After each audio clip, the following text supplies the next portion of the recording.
السلام علیکم ورحمۃ اللہ وبرکاتہ۔ سامعین، آج میں آپ کے سامنے عید الفطر کی سنتیں بیان کروں گا۔ آپ ان پر عمل کیجئے، انشاءاللہ آپ کا آپ نے پورے مہینے رمضان میں محنت کی ہے انشاءاللہ وہ وصول ہو جائے گی، اور عید کے دن سنت کے مطابق گزاریں تو عید کی سنتیں ملاحظہ فرمائیں۔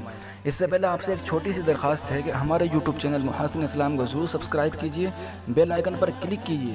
جب بھی ہم نئی اور قیمتی کوئی ویڈیو ڈالیں گے تو آپ کے پاس فوراً نوٹیفیکیشن پہنچ جائے گا۔ تو چلیے ویڈیو شروع کرتے ہیں۔ عید کی سنتیں ملاحظہ فرمائیں۔ عید کے دن 13 چیزیں سنت ہیں۔ نمبر 1، شرح کے موافق اپنی آرائش کرنا۔ نمبر 2، غسل کرنا۔ نمبر 3، مسواک کرنا۔ نمبر 4، حسب طاقت عمدہ کپڑے پہننا۔ نمبر 5، خوشبو لگانا۔ نمبر 6، صبح کو بہت جلد اٹھنا۔ نمبر 7، عیدگاہ میں بہت جلد جانا۔ نمبر 8، عید الفطر میں صبح صادق کے بعد عیدگاہ میں جانے سے پہلے کوئی میٹھی چیز کھانا مستحب ہے۔ نمبر 9، عید الفطر میں عیدگاہ جانے سے پہلے صدقہ فطر ادا کرنا۔ نمبر 10، عید کی نماز عیدگاہ میں پڑھنا، بغیر عذر شہر کی مسجد میں نہ پڑھنا۔ نمبر 11، ایک راستہ سے عیدگاہ میں جانا اور دوسرے راستے سے واپس آنا۔